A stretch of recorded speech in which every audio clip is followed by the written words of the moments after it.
Hello everyone and welcome to round number 3's back 9 here at the 2019 PCS Open. Terry Miller, the disc golf guy, along with Eagle McMahon. And Eagle, we just got done watching you guys finish up on the front 9.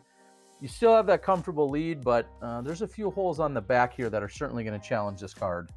For sure. And speaking of holes to challenge the card, this is one of them.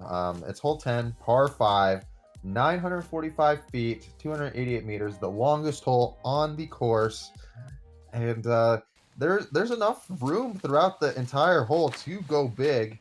And there's actually a long drive bounty right here. And with my lead, I figured I'd give the people who are watching a little bit of a show. And that's what I've been waiting for. Sounds like it.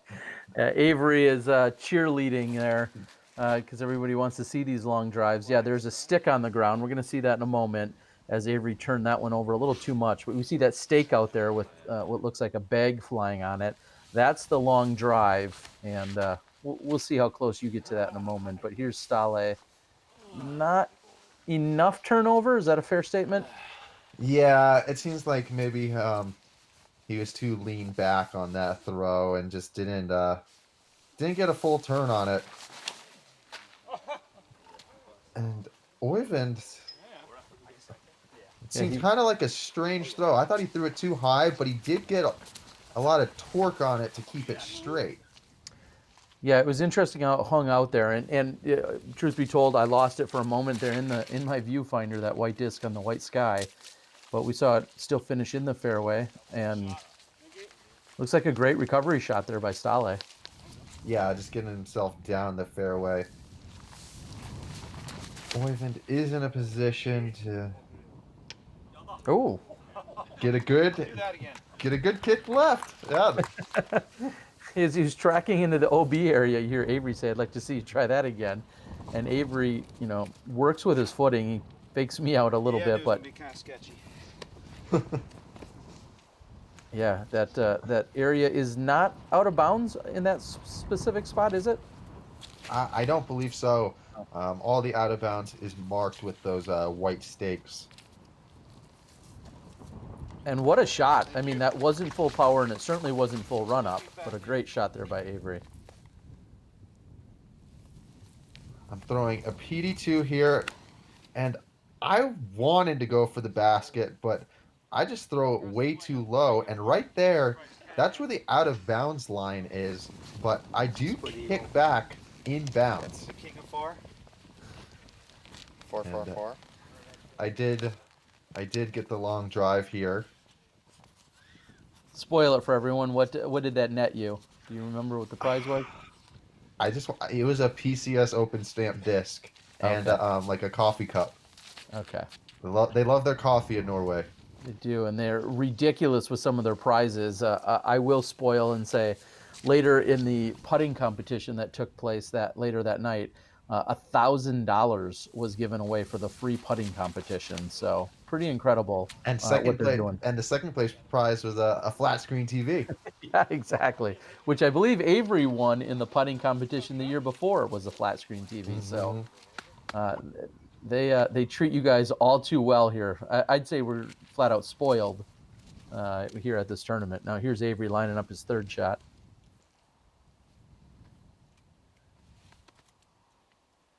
I'm going to guess Thunderbird, maybe? What is that by Avery? This is a Firebird. It's an 11-time Firebird. Avery takes a lot of pride in this.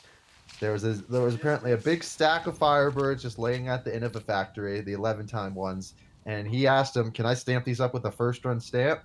And they let him do it, and it confuses a lot of people, and he's very proud of it. Understandably so.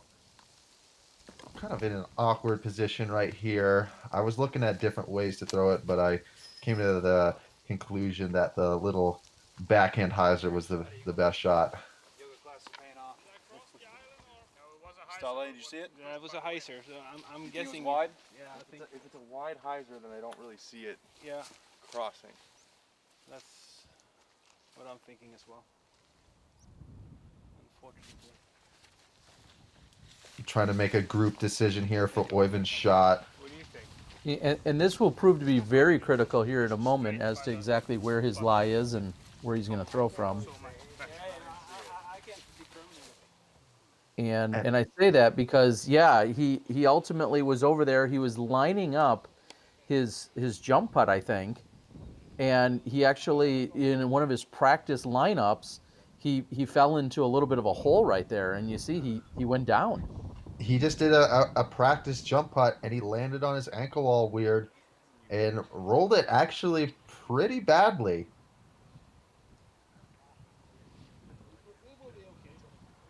And yeah, I was worried. Like it wasn't too pretty when it happened. It definitely rattled him. You Yeah, see and his you can face see. right there. He's in pain. Were you just worried because you're like, okay, we're really far out, and I'd have to carry him a long way back, or yeah, he's Uh, yeah. No, of course I was worried for his well-being, and I mean he is playing well. He's in second place for the event right now, and yeah, he wants to continue the round strong. yeah, and it was just again, I didn't see it exactly happen. He's going to take another moment here just to. Yeah, as he's saying, he's like, I injured myself. I didn't even have a disc in my hand. Everybody kind of chuckles, but yeah, you're right. He's 10 off of your lead, likely not catching you, but he wants to maintain his positioning. And here we are with the back 9 to play, plus hopefully 7 more holes. So there's some golf to be played yet today. My dad was trying. I don't know if this is the rule or not, but if you saw Øyvind jump putt, he fell and released his disc, and my dad was thinking that I could call him on a foot fault there for releasing a disc and a practice throw. And I'm like, he just rolled his ankle, and his intention was a practice throw. I'm like, I'm not gonna call him there. Oh, your dad is just ruthless, huh? He's brutal. Okay. All right, back to the action. We see Ståle having this, this really gorgeous green, but as you can see when you're on this side of it, getting up and over his height certainly didn't hurt him there. Let's put it that way. Yeah, if you look back, he was asking if it was a legal stance. He was trying to get as much distance behind his disc in order to help him getting in front of those getting over those logs in front of him. And worth noting, we see Øyvind with a really solid putt. I mean, he's obviously strikes pretty hard when it comes to putting, but even with his, newfound injury, it didn't look like it really affected that putt whatsoever. I think it's going to be more so on the drives. I was able to get the birdie, which I was pretty pumped about. I didn't get it either of the 2 rounds before. Now we're on to hole 11, 282 feet, 86 meters. Pretty wide open here. Plays as an island, but the island green is very generous. It's basically pick your favorite shot. I like the forehand because the out of bounds does kind of open up a little bit on the right side if you crash into this hillside. I'll find myself probably right around 25 feet, if not a little bit closer. Avery with a pretty similar shot, maybe a little shorter than yours, but also a little bit closer. Yeah, he hits on that hillside and rolls down. There's that thumber from Ståle once again. And right there, that's a thing. Like the thumber can be such an effective shot for sticking where you want to go depending on the green, but this is hard and rocky and not much of a backstop. And it just rolls out of bounds. Yeah, you saw him hit right next to the pin, and then it rolled a good 25 or 30 feet past the basket. So he's got this for the comebacker. He's trying to save his par. Just hits off the cage. Leaves himself with a bit of a tester. Yeah, that was not a very favorable roll or kick away.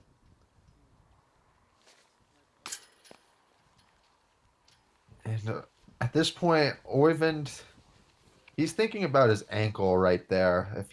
If you'll look at the way he's walking, you can definitely tell he's not 100%. Meanwhile, you take in another birdie, so you're going to extend your lead to 13 over the rest of the card. And we've really been watching the Avery Ståle, battle unfold here. They've been within a stroke or two for most of the round. You see them all knotted up right now, but Avery's looking to strike. We know that Ståle at best is walking away with a bogey, and Avery's trying to put at least 2 strokes between them. And pretty good putt there. That'll work. Yeah, something to note on the chase card, you have some of Norway's finest. You got Håkon Kvaset, Peter Lunde, Knut Holland, all players who are 1,000 rated, Norwegian champions, and Avery is going to have to start picking it up if he wants to make that final 7. All these guys are. Yeah, there's really nothing that's guaranteed at this point. We're not seeing those other cards in front of us, but like you said, there's some talented players there that are trying to make their moves a little more quietly. As we move over to hole 12, a very, I would say, a very tough par 3, maybe an easy par 4. Yeah, I feel like on the Pro Tour in the States, this would be considered a par 3, but a great hole. It's 433 feet. It is doable if you get a clean line all the way through that doesn't hit any trees, and if it doesn't go out of bounds like mine did. But if you can get a good flex out, like Avery's doing here, you can get up inside to get a look for the 2. This play is very difficult for a backhand just because of how the fairway slopes and with the room you have to work with in the fairway. I almost wanted to kick and roll uphill to find the OB, but he stayed safe. Like you said, seeing that backhand approach, and now Ståle.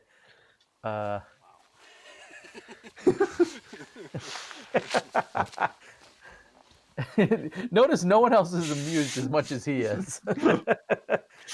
What a great spirit. I love it. He's definitely an inspiration for me after playing with him, and I hope I get other chances to go to Norway and play with Ståle. I think we could almost say, especially with a name like that, Ståle is our Norwegian spirit animal. Is that a good way to put it? Absolutely. As he is struggling here, finding every tree on hole 12. Like I feel bad laughing about it, but I mean, if Ståle was here, he'd probably encourage it. So yeah, exactly. Because we all know he's a great player. He's playing on the lead card at a tournament with a lot of great talent. And what were you saying? His rating is now? Yeah, he was rated 999, so there's no shortage of skill there. But some days things just don't go your way, and I think that's how we could kind of chalk up at least hole 12. Yeah, right here. I'm just trying to put it up there to get my par.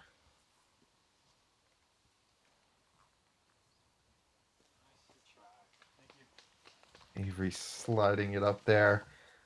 He had a great shot, but he still was a bit short, and he had a little bit of an obstructed lie, so it didn't really allow him to get a great look at the basket. Careful. Whoa there. Follow through. Yeah. Seems like it continues for him as he had kind of awkward footing. He's able to make it in for a double bogey. Avery's going to tap in his birdie. All of a sudden, Avery has 5 strokes on Ståle. Yeah, just think, literally, 15 minutes prior, those two were knotted up, and the last 2 holes has given Avery that 5-stroke advantage. We're going to move over to 13. Yeah, 13. It's a 278 foot, 84 meter par 3, uphill, kind of a right to left slope. The preferred play, I would say, on this hole is like a turnover mid-range or fairway driver, just because you're able to put it at your point in the sky and have it just kind of flex out up the hill. Avery gets a little bit too turned over. Øyvind, I believe, is going with a mid-range of sorts here. It seemed to be just about the right amount of speed. I go for the forehand just because I feel like it's one of my strengths. I can really just get a good move on it. Throw it a little bit too low and hit those guardian rocks. Pushes me just outside the circle. And those Guardian rocks, as you just mentioned, almost the exact same result that we just saw from your shot. And this is a little bit of a dicey putt. Yeah, I mean, it's uphill, sure, but if you miss, there are plenty of things behind the basket that could put the disc on edge and then have it roll away from you. Yeah, exactly. The ground is very uneven and gravity is not on your side. Right here is kind of a distance that's not really too comfortable because I am outside the circle and it is uphill. So it kind of forces me to put a lot of energy on my putt, which makes the release somewhat inconsistent. I mean, out of your hand, from where I was filming at that angle, I was like, okay, that's in. It looked great. And I was really surprised to see that it was off by that much. It had the right height as Øyvind takes the birdie. You had the right height, just maybe your footing or the power. What would you say pulled that to the right? I just say it was, you can't make them all. Okay, we'll go That's with what that. happened. And you and Avery are getting ready to tap out. Avery is eyeing up the building. I think we can listen in to what you guys are talking about here. Yeah, you got a hobbit house behind this green. Let's go check out what's inside. This is, again, veteran move. Someone like Avery, been here for a couple years, usually knows what's going on. He's always inquisitive. And you're going in there for the first time, right? Mm-hmm. Yep. And we'll hear from Avery in a moment. If you're saying all the people here, if they want something cool, they build it. That's something that's really awesome about this place. Especially him. What's in there, Avery? It's a Norwegian Viking barbecue house. It's all handmade, all handcrafted with rock and wood from the property. And it's got that really nice Norwegian grass rooftop. It's beautiful. I want one of those on my property. Onto Harad, and then it's the deepest subsea tunnel in the world there, and then over to The mole is down down here. here, and then Yeah. another ferry. Oh no, there's a ferry there. Getting the inside scoop Yeah, from the that locals. is- That big one's is at the south. There's many routes, but It's further south. Here's the one you want to go to. Geiranger. Yeah, Yeah, that's beautiful. one. It goes way back in there. that's all well. We went to a guy's house that lives up on the cliffs over here. He's the brewer of the Geiranger Brewery. Oh yeah. And we stayed at his house, had a barbecue, From there overlooking you the can see entire over the fjord. fjord. Oh, beautiful. That'd be That's actually called the Eagle Turns. That road. Is it really? Yeah. Makes sense. I gotta go there. Eagle. Well, if there's anyone that's going to find a brewery or a course or both, it's definitely Avery. He's got his own apps for that stuff. As we move over to hole 14, you really want to just get past that OB area, and having a big arm helps you, doesn't it, Eagle? Oh yeah. This hole becomes infinitely easier if you're just able to throw an overstable distance driver and feel confident with clearing about 430, 440 feet of power. And Øyvind's got the power, but it seems like he just turned it over too much, and that's heading for the out of bounds. That's actually going to be pretty difficult from in there because he has a lot of trees to contend with to the basket.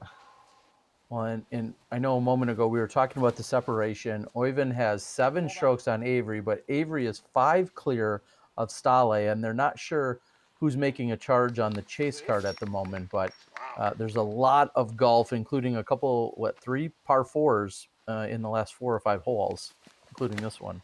And a lot of out of bounds, too. Flex in there. So I'm throwing a PD2 here just so I could snap it hard. There was a little bit of a headwind too, because normally I'd like to throw like a DD3, which has more glide, but I just wanted that something that's gonna fade back. Ståle has this turning, and that needs to hang on. I believe it falls just short of those out of bounds stakes. And we've got our own personal spotter. The Brage, I believe, is out there hustling to let us know. And he gets the yellow flag. We talked about the yellow flag. Has a smiley face on it because, of course, yellow is good. Smiley. Yep, I love it. So Øyvind has more of a look than I thought he would. He gets up there, and yeah, that he'll find himself well inside the circle there. Avery with a pretty similar shot. He's looking to get up and down and hopefully still walk away with a birdie. And I feel like you're in a very similar spot to where you were, at least during the footage on round number 1. Is that a safe? Yeah, I'm pretty close. I want to say I'm a bit closer. And I threw just as bad as an upshot as I did at round 1. All right, I'll let you say that. It wasn't your best effort. Yeah, right there. I was just close enough to where I feel like I could have got like one of the a slow panning turnover jump putt to maybe give it a run, but luckily I did capitalize, even though it didn't hit the basket as well as I would have liked. Did stay in there. Shout out to these disc golf park baskets.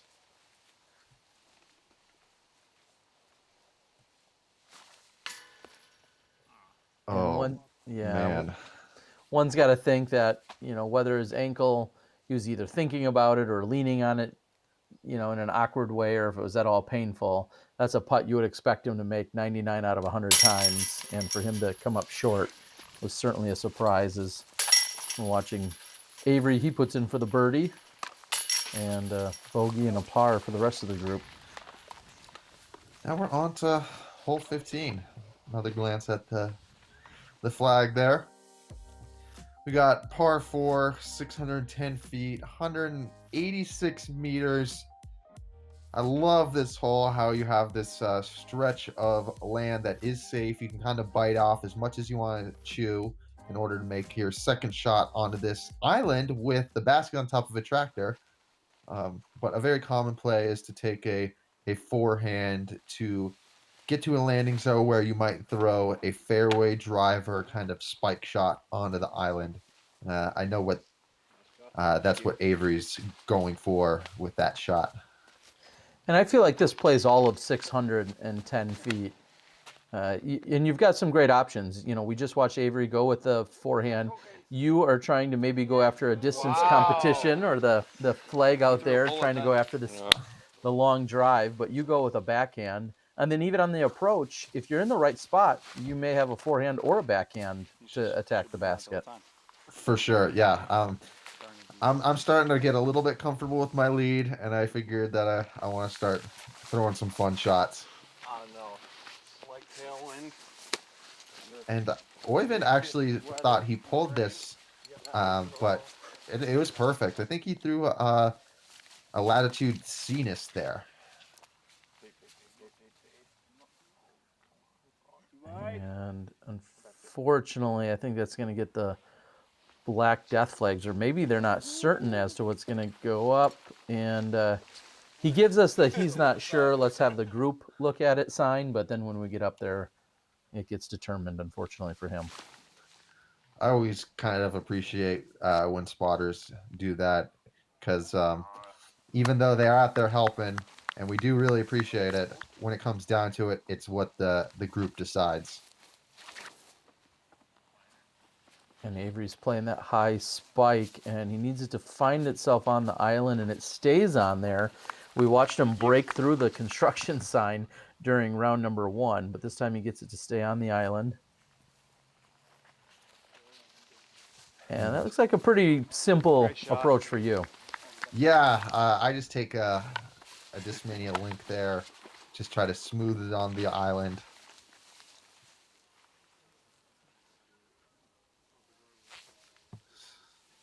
Ståle just with a straightforward putter flick shot. And here again is one of those picture perfect calendar type moments here. Avery lined up. He's got the PCS, the title sponsor, along with the fjord in the background. And he rises to the occasion. Yes, he does. We'll have Ståle looking to tap in a bogey. And another two-stroke swing between Avery and Ståle here, the birdie to bogey. They have now separated by 8 strokes. And Avery doesn't pick up anything on Øyvind there, but he did on the previous hole. And there you are, making it a little less exciting. 13 strokes out in front of everyone. And we're going to move over to hole 16, a gorgeous-looking disc golf hole.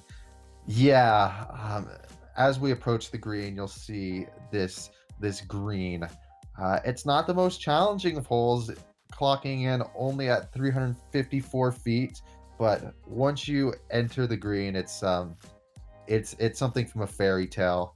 Mossed over rocks, wood chips, just absolutely incredible. Get up. Get up. Avery putting a really good line on it, but he just hits that one mossy rock there. I'm going with an FD3, and this hole is actually very similar to how hole 2 plays. It is straightforward, but there is enough room to kind of send a hyzer out early in the flight and then push left. What Øyvind did here, he pulled it a bit right, and he'll have a long look at the basket. And it'll be slightly uphill for him.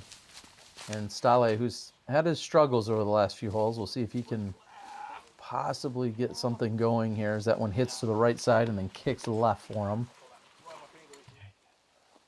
Avery's probably 10 feet outside the circle. Yeah, he's looking at about 60 feet, and the funniest thing was he was saying that he wanted that putt and he was feeling it. Sometimes you just know when you're going to make them, and he did there. And from down on the right side, Øyvind is going to lose a stroke now to Jenkins. Ståle still has a good look at it with a straddle.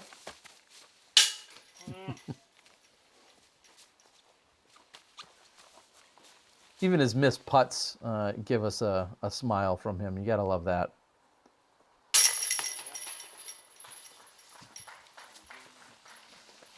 And another birdie for you as you're on cruise control.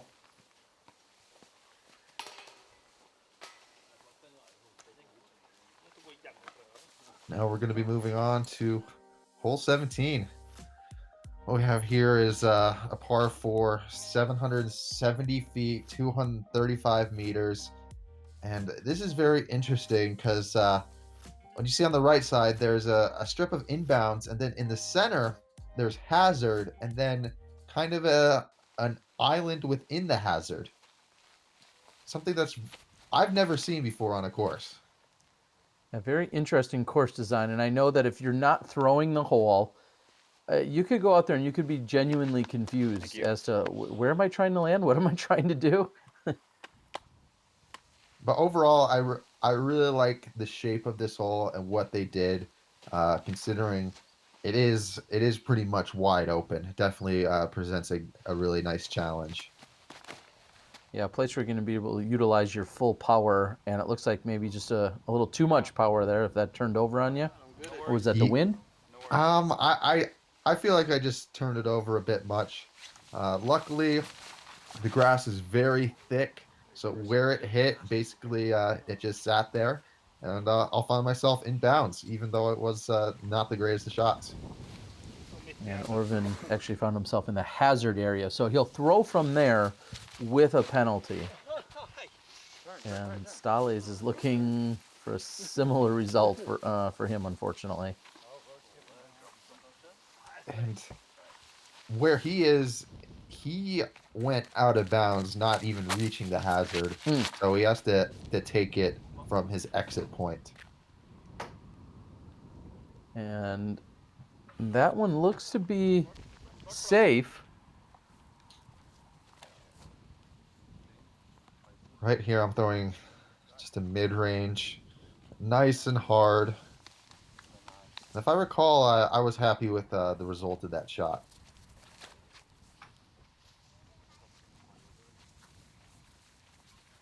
I love the fact that these last few holes, you just are approaching this beautiful green. Hole 18 has a beautiful green. Just everything looks so nice. I know it's a little cloudy and overcast at the moment, but just the setting of where you're at, that fjord in the background, it just makes for such a beautiful atmosphere. So I think Ståle's still in the hazard, unfortunately. And, he sneaks it in there for that bogey save. Yeah, I was going to say, he's putting a Band-Aid on it at least. And that was a long jumper for him. Avery threw a really nice shot, but it actually just kind of it rolled. He is safe, and right now Avery's on a bit of a heater. He's strung together a bunch of birdies. Yeah, I have to think all the way back to hole 13, I believe, is the last time he didn't birdie. So he's got 4 or so in a row. And Øyvind a little bit frustrated here. And yet again, looking at the battle now, it used to be with 3rd and 4th, Avery and Ståle. And now Avery goes to 7 under, and Øyvind finds himself at 9. So just a 2-stroke difference between them. So Avery is really hunting them down as he's trying to move up the leaderboard. Absolutely. Now we're on to hole 18, our final hole of the regular competition. It's par 3, 354 feet, 108 meters, downhill, right-handed backhander.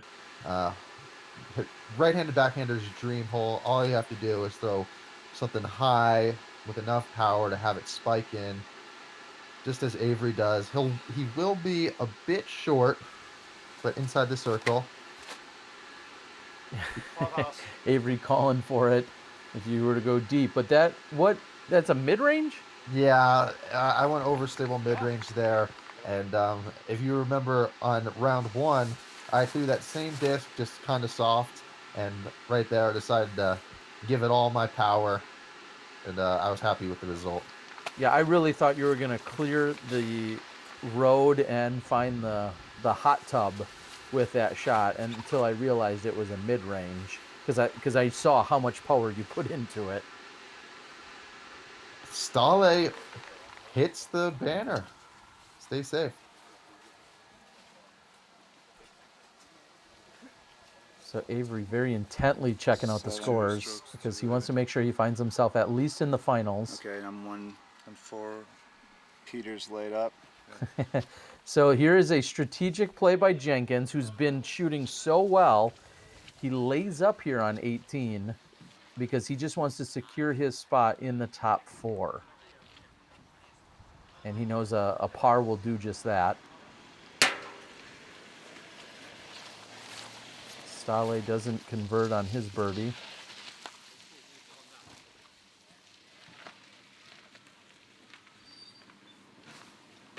You gotta call that.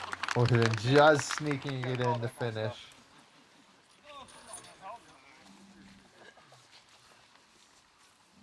And here you are left with a birdie. And again, huge lead. You've got 7 holes left to play. That'll get started in a couple of hours. And so hopefully it's just going to be a stroll in the park for you. But we're going to sign off. I want to thank everybody for joining us. Again, thank you to the staff and the crew, everyone over at the PCS Open. This event has been nothing short of magical. We got a little more golf and a huge party to have on Saturday night. But thank you to everyone. Eagle, thanks. We'll see you in the finals. Thank you guys.